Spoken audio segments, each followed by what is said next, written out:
Hello YouTube. Today I am doing another midnight talk.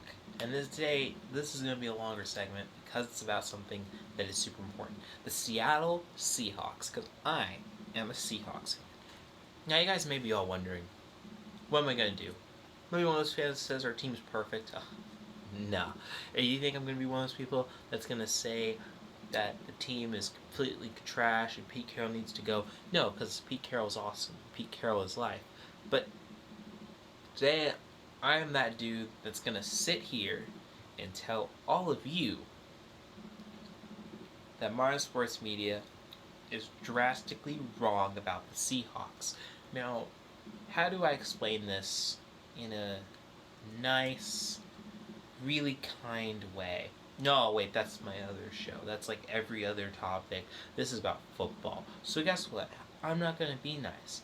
First of all, let's talk about Seattle Seahawks team structure.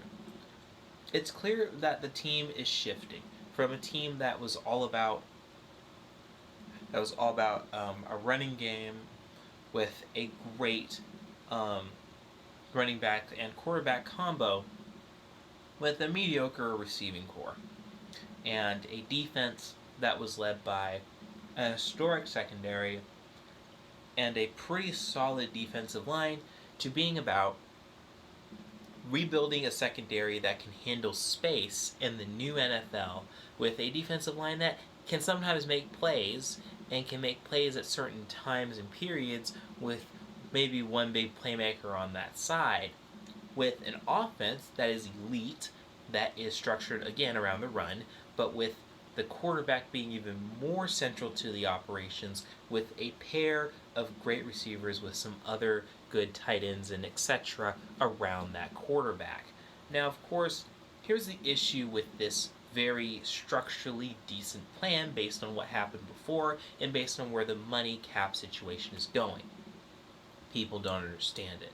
Now, of course, here's the first thing that I talk about when it comes to the Seattle Seahawks. Kind of like the Patriots, they don't really build their team around big names.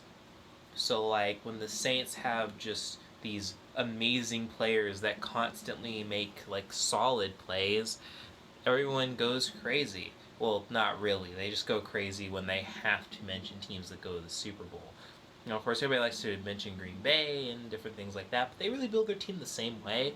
It's a bunch of players that are okay to good to just really solid dudes, and then like there's a few really good stars that strengthen the team together. Now, of course, here's the thing that makes me frustrated about the Seattle Seahawks conversation.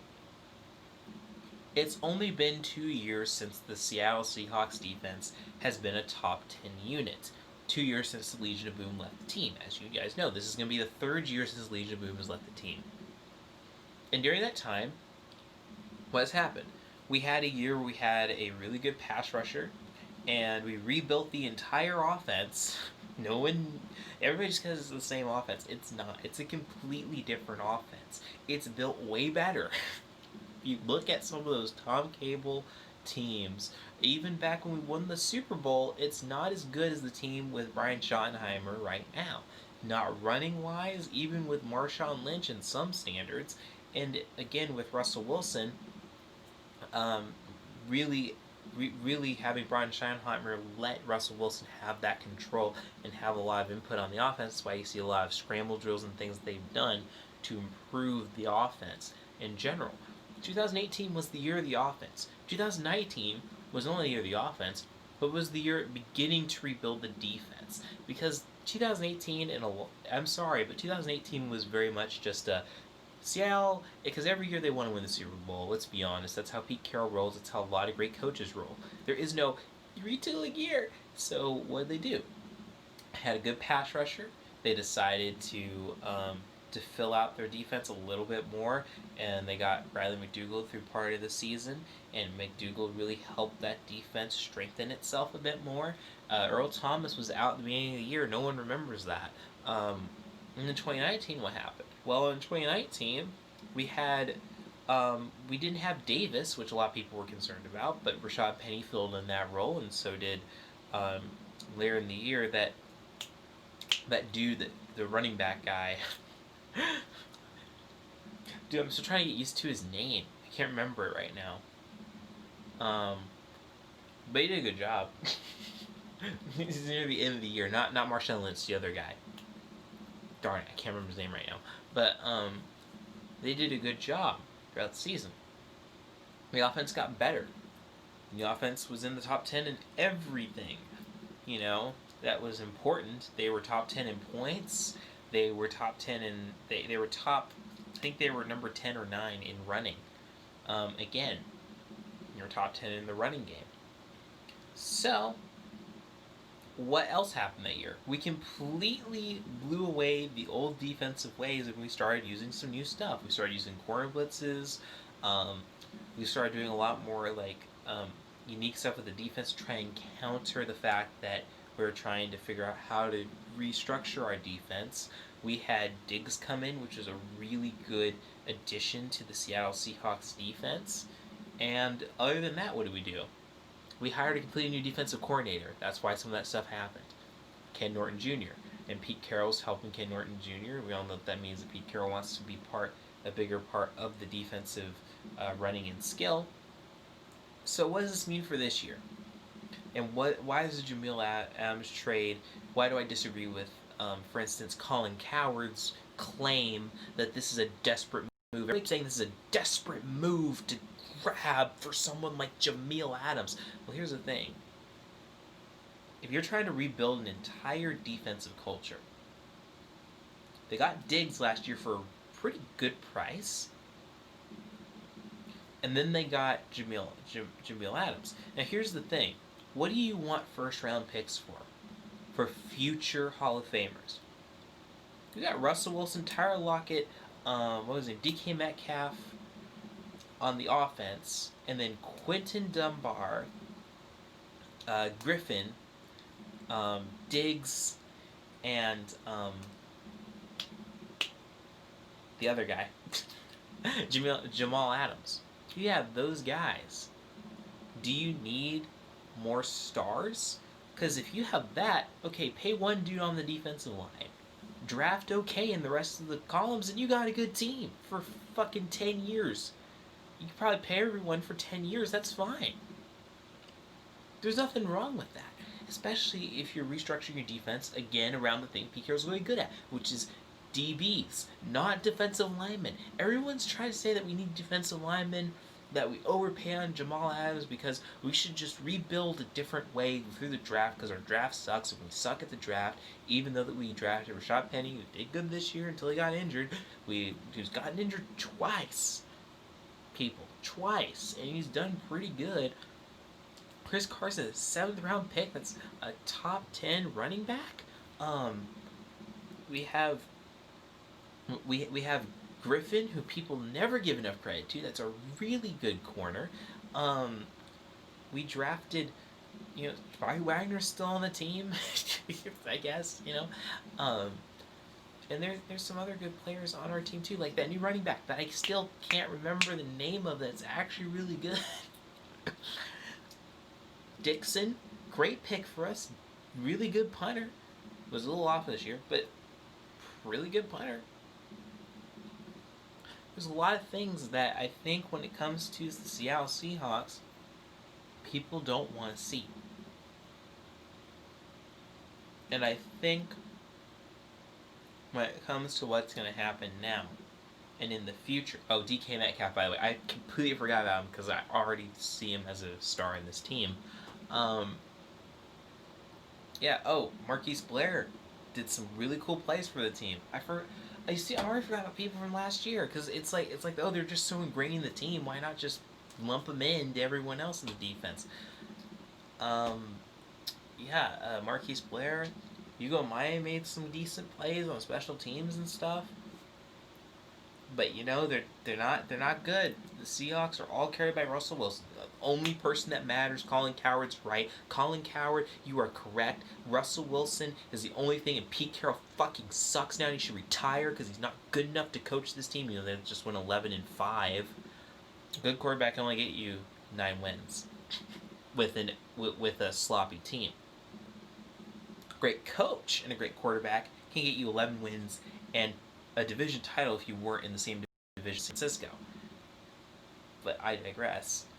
The thing that I care about the most right now is talking about the fact that the Seattle Seahawks, when you think about it, and you talk about a lot of the structure of this team, and this goes back to that same thing I was talking about earlier. Defensive secondary is the most important thing. Especially now, we have the great offense. If the secondary is really good, then the defensive line can be okay. All that needs to do, have one guy that brings pressure a good chunk of the time, and like some really good run stuffers. That's it. It's all you need for a defense that's good enough with this offense, because everybody keeps downing this offense and throwing trash at it.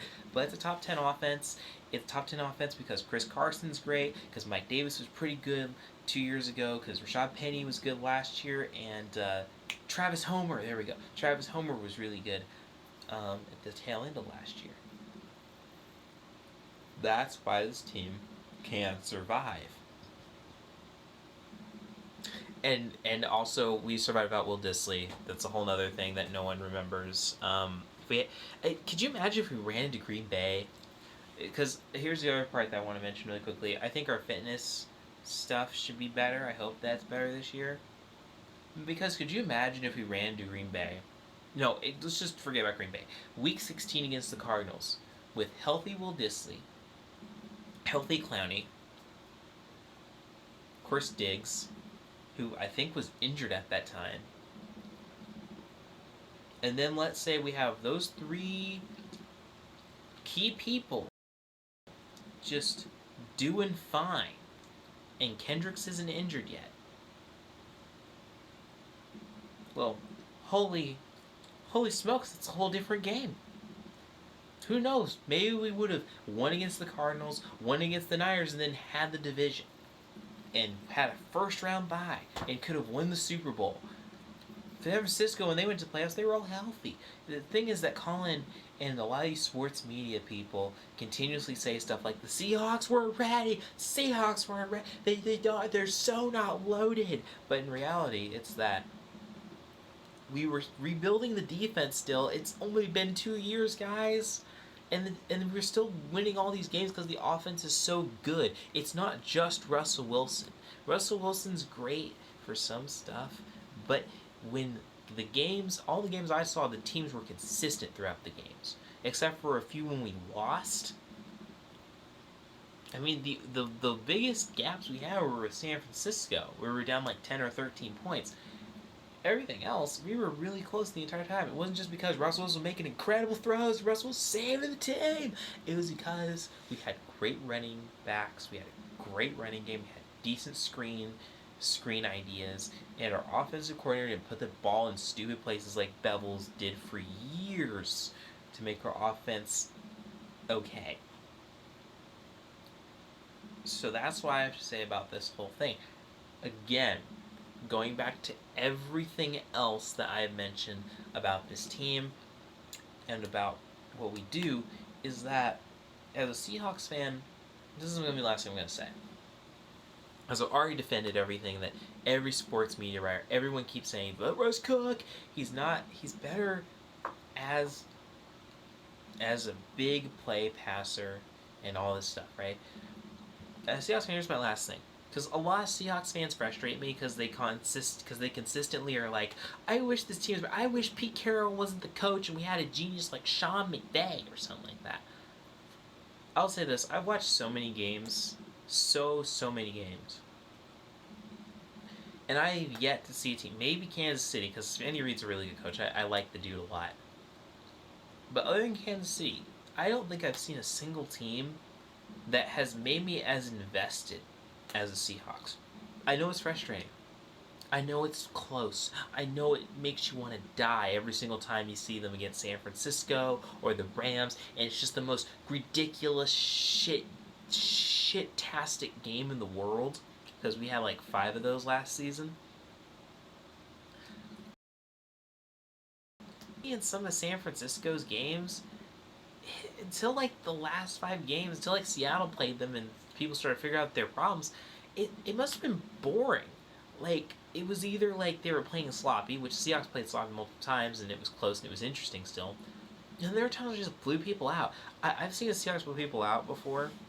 I only want to see that like 3 times a year. I want to see that when I want a break, and that's about 3 times a year I want a break from the craziness. And I never get it in times when I need it. It always happens like the beginning of the season when we're shaky, because this year we were really good at the beginning, so of course we couldn't have any of that. But I don't know. There's just all these teams that either like blow someone out or just really boring, like the Patriots, and just keep the scores low. Like I'm gonna mention this really quickly. Is that I would rather have a team with Pete Carroll and Russell Wilson that struggles to get 11-5 and makes me cry and throw my remote and shit, and do all that with my dad and my family every year, struggling to just make it through the division, than to be a part of the Patriots dynasty, have 3 Super Bowls to talk about all the fucking time, and see the most boring, bland ass coaching I've ever seen that works, but it's bland and it's boring. I don't want to see that as a fan. This is way more exciting. It's way more interesting. It's way more changing with the times. It's fun. Yet Seahawks fans just want a Super Bowl. I just, everything's superficial with that kind of stuff. Like, Super Bowls are nice. I want us to win another Super Bowl with Pete and Russ before Pete retires. But the seasons are actually exciting. The seasons are good. I like the coach. I like the quarterback. I like the culture. Super Bowl's just a thing on the top. It's like if you have a really awesome cake, and someone says, I can either give you this cake, but sometime, maybe. And this is so the cake's like Pete and Russ. And then you got this perfect cake, but then you also have a really nice message written with it, and you have some extra frosting. That's a Super Bowl. That's all it is. It's just extra frosting. It's really good. It's really fun to wave around. But if you consistently go, hey, our team's one of the most consistent teams, and it's crazy, and you're excited all the time, and it makes you want to die all the time, then why isn't that more fun than a team that just is like the Patriots? It's so boring to watch the Patriots. They're not playing a good team or a fun team. That's all I gotta say about it. I hope that this informed my fellow Seahawks and non-Seahawks fans, and just ripping into Colin Cowherd, because honestly, I expect this shit from everyone else, but when Colin Cowherd said the Seahawks could win the division, I was really happy because I thought he would be an ally throughout the entire season. It would be fun to have someone other than the Seahawkers podcast consistently believe in the Seattle Seahawks, but then he just traitored everything the instant Clowney wasn't probably coming. He's still a free agent, by the way. He's probably going to come back. He probably doesn't come back, and Jameel Adams is, and all this stuff. It just makes me kind of sad, because I was hoping he was going to stick with his guns on that one, because he seemed very guns a-blazing on it earlier during the offseason. Well, anyways, guys, that's my official Seahawks report. Hope you guys liked it. Hope you subscribe. Goodbye.